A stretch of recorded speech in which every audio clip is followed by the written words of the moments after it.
Hey everyone, it's Monday and we're on the road again. Yes, you are here at Litvak Leadership Live, and in case you're wondering, I am sitting in a vehicle, which was the first thing JoAnn said to me. She's like, "You look like you're in a car." I'm in a very large car, and it's great when you have to drive a long distance. So my guest today is JoAnn Hand from Astonishment is Amazement and Wonder. She coaches individuals to success and how to overcome those things that we all pick up along the way in life. So, JoAnn, how are you today? I'm great. Thank you so much for having me. I am so excited to have you on the show. Why don't you take a couple minutes and tell people about your progression in the business world and to where you are today?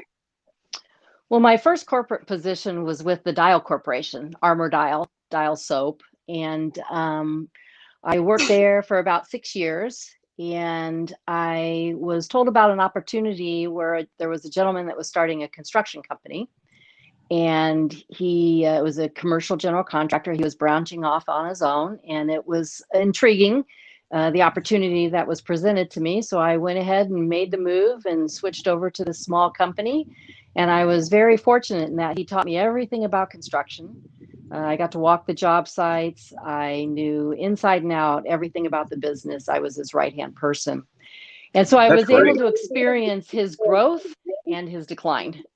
And Oh, okay. as it started to decline, I started to think about wanting to branch off on my own and do my own thing, because you always think you can do better. And Absolutely. so I had a friend that was in the construction industry, and he was in the roofing part of construction. And over lunch one day, we said, "Hey, let's start our own company and let's see where it goes." And so we started a residential roofing company. And we joke about it now because we started with a truck, a roll of quarters, and a voice pager. And we went out there and just started pounding the pavement and getting work. And within a couple of years, we did $1 million. And we started out doing residential re-roofs, and we went into custom home building, and then we went into production housing, and we were just going like gangbusters. But we were working, 7 days a week, 24 hours a day, since it was our own company. And I was a And female. did you have a magnetic sign on the side of the vehicle? Yes, yes. And at the time, I hate to say, I mean, a lot of our business came from as I'm driving a truck down the road, and I was much younger than I am now and had the long hair and, all made up. I didn't look like a construction worker, and they'd see that roofing sign on there on the side of the car, and I'd get, people flagging me down wanting our business card. And so we were young, and we were having a good time, and we were growing. But I was a female in a male dominated industry, trying to figure out how to exist and grow and be So, respected. so let me ask you about that. I'm in a mastermind group, and there are some women in the group. There's like 24 of us, and I think that there's one, two, three, four, probably four women in the group, if I'm numbering it correctly. And it is shocking to me, some of the stories they tell me about the connection requests or messages that they get even on LinkedIn. What is going on in people's minds? I have no idea. It's astonishing, and it's a struggle. And at the time when I was in the business, there weren't other women to be able to go to and go, "Hey, how did you navigate this?" I was just out there trying to figure it out on my own with my business partner, and I was very driven. And I wanted to see us succeed. I was the one that said, "Let's go get custom homes. Let's go get production housing." And every door that I knocked on, every phone call I made was with a guy. And that's who I had to break down barriers with. And, we would advertise and do home shows, and to have couples come up, and they would want to wait for my business partner to talk to and not want to talk to me because I was a woman. They just assumed I Sure. was his wife, and so I had to be tough. I thought I had to be tough. I thought that's how, I had to go out there and break heads and be just one of the guys and hang with them to be successful. And it was a battle. And we worked together for 9 years. And one day we both just kind of looked at each other and we were like, this isn't really, we're not enjoying it anymore. I think for me, the challenge, I'd already passed the challenge and I wanted to move on and grow into something else. And Okay. so at that time, I heard about an opportunity. We sold the company, and I heard an opportunity to go work for a high-end luxury home builder. And it was right after 9/11. And I went and met with them, and which was crazy because everything had came to a screeching halt after 9/11 because there was so much uncertainty and so much fear. And when I went to meet with the owner of the company, he had an incredible vision for his company in order to be able to sustain and actually grow through whatever was going to, be coming down the pike. Sure. And so he really intrigued me. And so I went to work for him, and we went in and cut all of our costs as much as we could without laying anybody off. And we didn't have any work at the time. And he said, okay, now we're going to start from the inside out. We're going to build a culture that is going to create fanatics out of everybody that we come in contact with. And Ah, so we started a fanatical program. prospecting, fanatical cheerleaders. There's so much with Yep. fanatics. Yep. And so we stopped spending money on advertising, and we focused on the culture within. And we created what we called the Astonishment leadership training. And we wanted to create leaders out of everybody because leadership is about influence. And so we believed that we could create leaders out of everybody, and there would have that positive influence on everybody that we interacted with. And so we first, instead of setting goals of X amount of revenue or all these things that we wanted to achieve, we took a step back and created a declaration. And so we determined that we were the finest. And so that was our standard that we operated from. Okay. We wanted to be the finest construction company. And so we didn't use that as a point of arrogance. It was a point of where we operated from. So any decision that we made went back to our declaration. Is that something that the finest would do?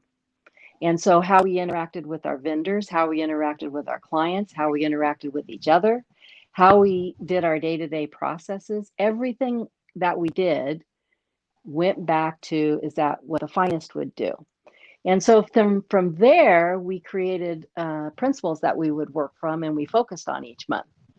And so like one of them would be, we were going to be impeccable with our word.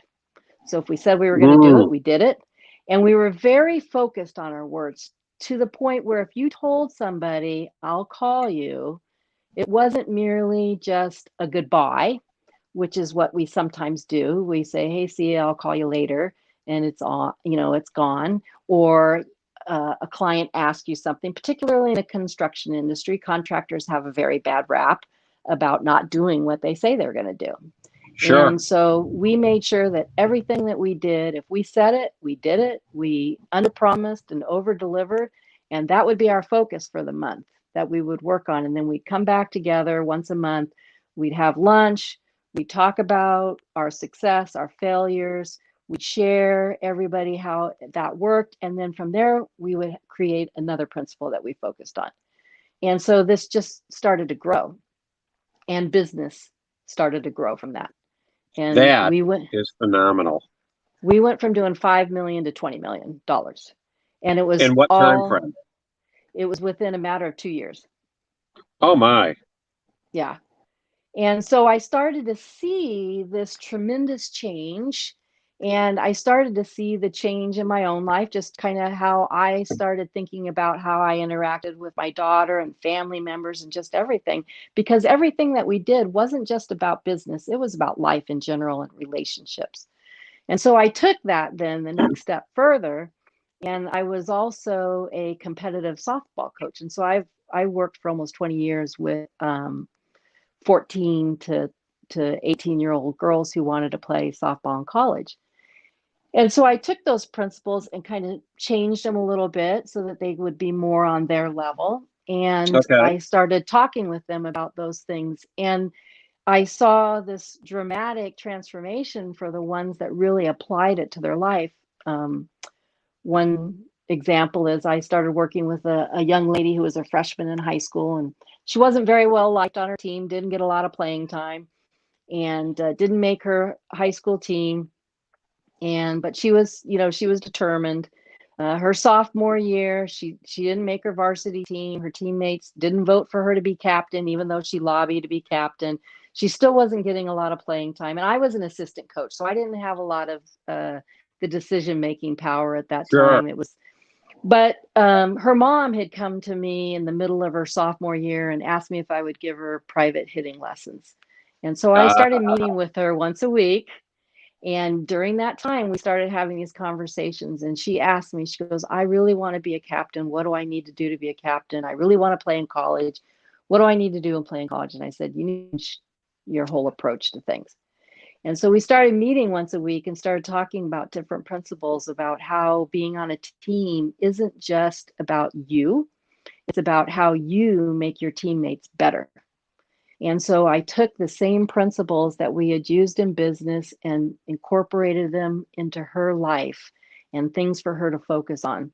And over time, she's had this change. And the other girls on the team didn't even know we were meeting. They had no idea at that time.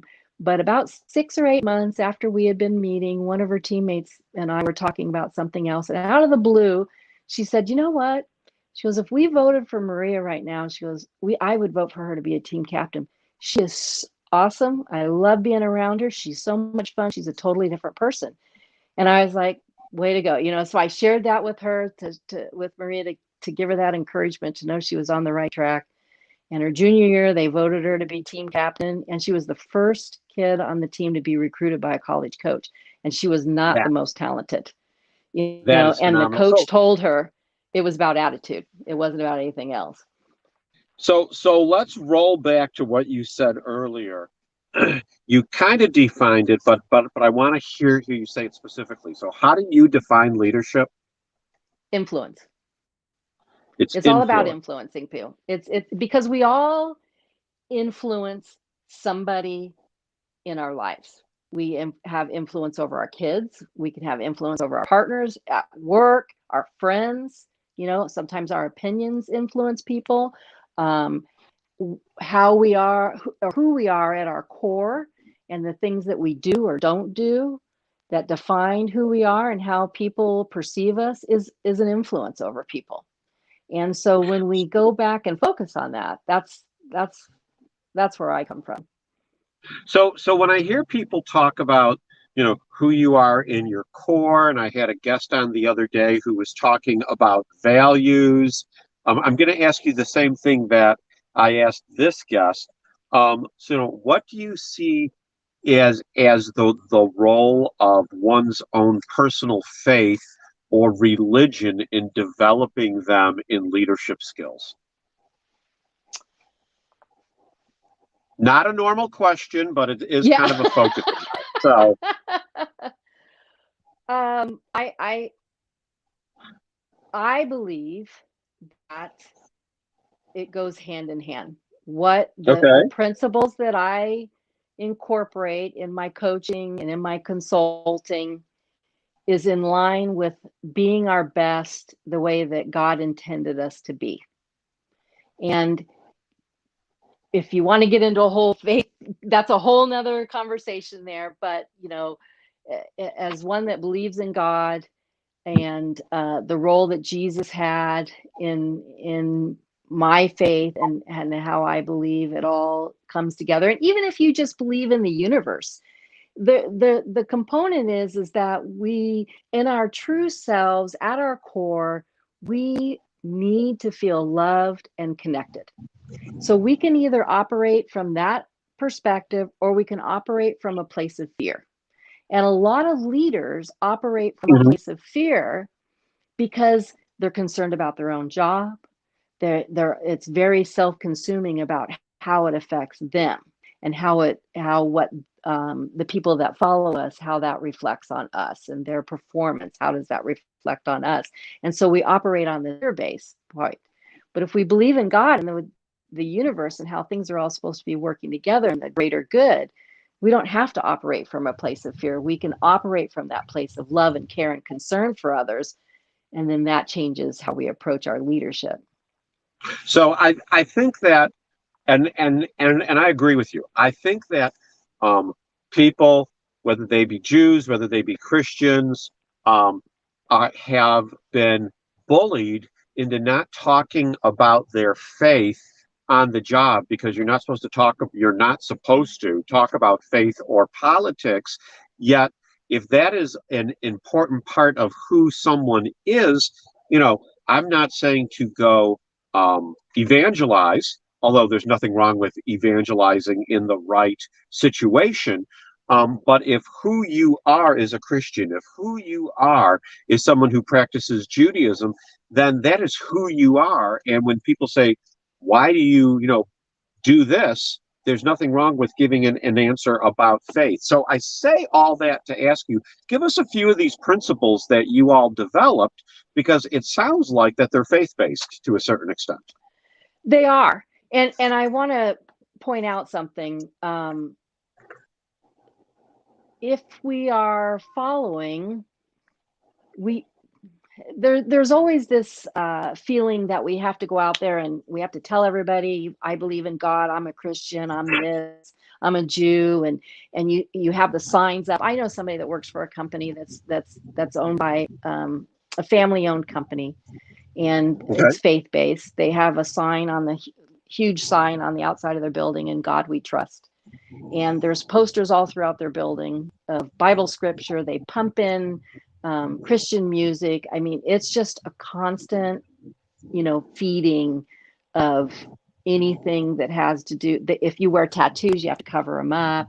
And this is a very large manufacturing company. Okay. The problem sometimes lies when we are so vocal and we're so focused on feeding everybody instead of focusing on what's inside of us and having that convey the message out. Because one of the things that I always tell my girls when I would coach, and I share this with people, is that when you have a finger and you're pointing it at somebody, you have 3 more pointing back at you. Yeah. So you need to take care of those 3 before you're pointing the one. And so because in that company, there's a disconnect on what people expect a faith-based company to act and how the owners act, which they fall short, it causes a division then. And people don't want to have anything to do with their belief system, because they go, well, if that's how people act that believe like that, I don't want to have anything to do with it. So sure. what I always... I was going to say, on the same token, it's very easy for people to look at a bad example of something and then broad brush it. I mean, Right. My wife and I homeschooled, and when I say my wife and I homeschooled, my wife homeschooled and I was the superintendent. Okay, let me be clear there. Homeschooled our children, and people would always say, well, what about the socialization, and aren't they missing out on this, that, and the other? Anyone who's ever met our kids would not know that they were homeschooled, because they're some of the most social young people in their 20s, very successful, have jobs, are on their own, doing things right. And my wife brought them all the way through high school, and then they went off to college, which is another story. But they were good kids in college. So let's get back to the principles a second. So what is the first principle that you all came up with? The first one we said was everything matters. We created a culture where everything matters. There was no small detail. There was nothing small about anything, because we felt that in order to fulfill our big promises, we have to take care of the little ones. And so that was the first thing right out of the gates. There was nothing insignificant. And so we would piggyback that with things like touch it once. So I was known in my office because I wore a lot of hats, as I had stacks all over my desk of papers and things that I needed to get to, and I would just move it from one side to the other. And so if you Yeah. touch it, you got to deal with it, you know. And so it really changed and made us really focus on getting things done, even the little things, the things that we didn't want to do. If it was the worst thing we had to do, it moved to the top of the list. And so there was that change in that thinking in that way. Another one that we did was to be in conversations that are create, that always create. Everything was about creating. So if something was negative, we would turn it to a positive. So and when we would introduce people, we would make sure that we acknowledge something good about that person. Like our CPA, if our CPA came in and the owner would introduce him to somebody, he would say, "This is so and so. He has the most brilliant tax find of anybody that I've ever met." So, and he wasn't making stuff up just to make somebody feel good. He would actually look for things that were very positive and good about the people, and he would hone in on that, and that's how he would introduce people. And so we would take that. That was really important in dealing with my kids, my when I was coaching, when I went to go and correct something with somebody, I would always find something really good about them and say, "Wow, you know, that's one of the best things I've ever seen. Have you ever thought about doing this?" So you build them up, and then you slipped in that little bit of a suggestion of something that they could change. So it was all about creating people and being in positive conversations. If there was a negative experience out in the field, we could hear about the negative experience in the field, but we wanted to know, how did you deal with it? How did you turn that into a positive? What was the solution? Exactly. Exactly. So many people just want to gripe and grouse about what's wrong and not offer to be part of the solution to fix it. I was recently in a situation where I was unhappy with something in an association that I'm in, and I offered them multiple solutions and said that I would head it up, and now I have another thing to do. So what? Right. So when you look at these principles, how many were there total that y'all came up with? Gosh, probably oh, 60 to 70 of them. Oh my! Um, yeah, there and some of them were kind of sub principles underneath one. If we honed in on one, we might have to break it down, depending on, we felt we were lacking in one area, we hadn't quite gotten it. So kind of like the touch it once, being impeccable with our word if we needed to close the gap on conversations.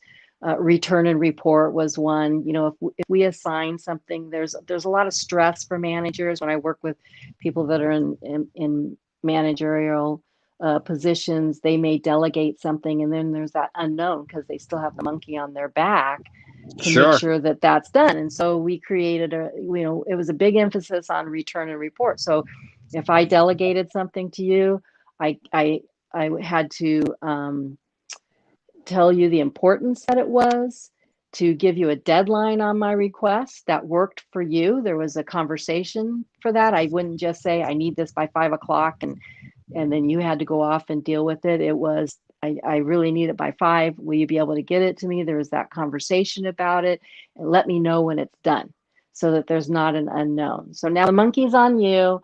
I don't have to worry about it. I know you're going to return and report back to me. So now I can focus on other things. And whether you get it done or not, you return and report. So another one of our principles that we did is, it's everybody's learning.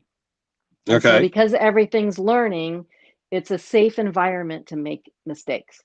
And so it's okay if you don't get it done, then return and report. There was a safe enough environment that you could come and report and say, "I didn't get it done, and here's why I didn't get it done." And so we can work through it then. So that way, when people made mistakes, it wasn't hidden. It was something that was talked about and dealt with, and then we just move on. So these 60 to 70 principles, is this something that you base your consultancy group on now? Do you have these on your website? Where can people find these? It's something that I incorporate in when I work with people. because they're very specific in that how you approach things, and they build on each other. And so you can't really just go and pick one out and go, that's what I'm going to do. I'm going to be better at this. It's understanding that you're making a declaration and saying, I am impeccable with my word. I'm not saying I'm going to be better about keeping my promises. I'm going to be better about keeping my commitments. I am saying I am impeccable with my word, so that when I go and tell somebody, this is what I'm going to do or not do, is that something that someone who is impeccable with their word would do? So it gives me that declaration, kind of like what we did with the finest, of going Sure. back and measuring that. So some of them have to be, I kind of, you know, mold to fit the person when I'm working with them and how they're going through things. I do a lot of life coaching along with business consulting. And so, like, I had a woman I was working with for a while who was having some problems with her siblings. She was married, grown kids, and was just going through some difficulties in life. And so her and I had connected, and we started talking. So if she would have gone to the principals and started kind of looking around, they wouldn't have made sense to her. So it was Okay. through our discussion and through talking and figuring out who she is, what was important to her, and then be able to introduce those principles so she could understand. Because at first she didn't want to. She goes, because really the problem wasn't with her siblings. It turned out it was with her husband, but she didn't know that at the time. It was through us talking it through that I was able to get to the core of what was going on. And so from there, I was able to introduce a few principles that we had used and said, why don't you try this for the next 2 weeks? You come back and tell me if it worked for you or not. And 9 times out of 10, when I do that with people, I usually get a text within 2 days of somebody, and they tell me, you were right. I'm amazed. I've restored this relationship. This happened for me. If they really apply it, but they have to start at the beginning and really understand who they are. Why do we do what we do? Now we can start applying those things into there. So everyone has a specific, at least any coach consultant that I've spoken with has like a niche or niche or group of people that they work with best. Who would you say is your group that you are really focused on? Anybody that wants to become their best self, not to be as good as somebody else, but to be their best self. That's really what it comes down to for me. So I work with business owners, housewives, um, college students. There's no age barrier there. And there's no economic difference, because at our core, we're all basically the same. It's just understanding that. And so I don't have, when it comes to that kind of stuff, a core niche. Okay.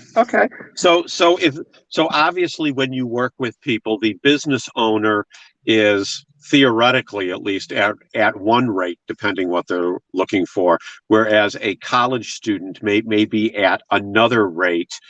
Because they're in different places in their career and looking for different outcomes of working with you. Yes, exactly. And they're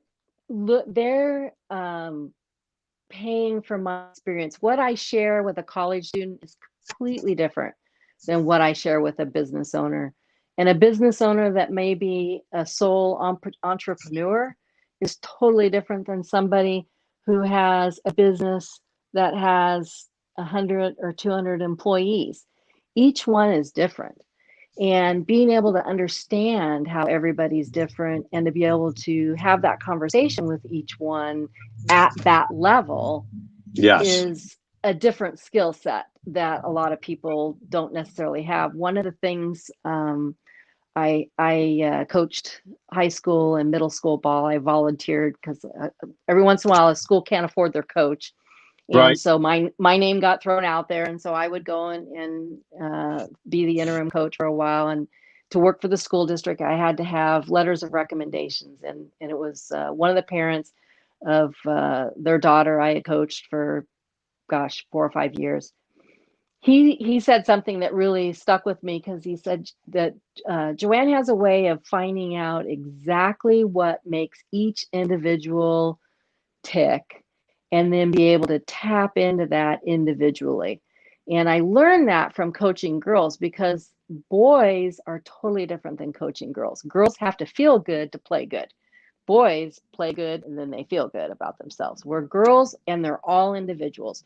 You can't treat all of them the same. Each one is an individual. And so that really helped me learn how to tap into each person's core and then be able to communicate with that. And so that's I carried am on to so how I deal with that. I am so happy to hear you say that, boys and girls are different, because usually about every 5 years, some news magazine will come out and proclaim like it's brand new idea that men and women are different, boys and girls are different. And to hear you state it, I'm being taught tongue in cheek, but that actually occurs. But to hear you state it, that your approach is different, whether it be a boy or a girl, is very refreshing, because so many people, I think, just want to lump both genders into the same pot. Mm-hmm. And even girl, I mean, even if you look at boys and if you look at girls, and I think girls more so than boys, you can't, just because they're on a team and you may have 15 kids on a team, there's 15 different personalities. And there's some Oh that you yeah. can be hard on, and some you can do this, and some you can do that, and some you can joke with. And this might motivate this person, but it's not going to motivate the other person. And it's the same way in our corporate life, too. What motivates me won't be the same as what motivates somebody else. And some people are more self-disciplined than other. And to be able to um, look at that not as a negative for that person, but as an opportunity on how you approach them to motivate them and acknowledge them. That is fantastic. So we're at the point in the show where we've gone over 30 minutes. I don't have my glasses on. The sun is in my eyes, but I can see the three. So I know we've gone more than 30 minutes. This is the part of the show where you take the next couple minutes and speak directly to those watching or those that'll be watching on replay, and give them some words of wisdom to start off their week. Always focus on others. Even our own self growth is about growing others around us. And when we take our eyes off of ourselves and focus on others, we have much more fulfillment in our life, and it's much more satisfying. And even when we're disappointed, where we don't get the reaction that we sometimes expect or want, it's okay.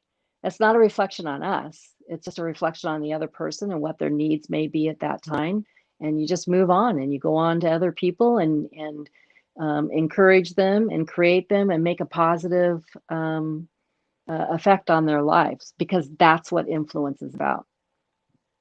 That's awesome. JoAnn, thank you so much for being on the show today. You've brought a ton of information. Anyone who's just watched this, if you weren't taking notes when JoAnn was telling us everything from the beginning of the show to the end, I encourage you to watch this again, because I've taken 2 pages of notes on all the wonderful things that JoAnn has said, that, some of it's rocket science and some of it are things that we already know that we just need to be reminded of in the hecticness of the day. So JoAnn, thank you for being my guest today. Thank you for having me. I really appreciate it. You bet. And everyone else, that's Litvak Leadership Live for today. We will be back tomorrow, still on the road, with another person and another topic.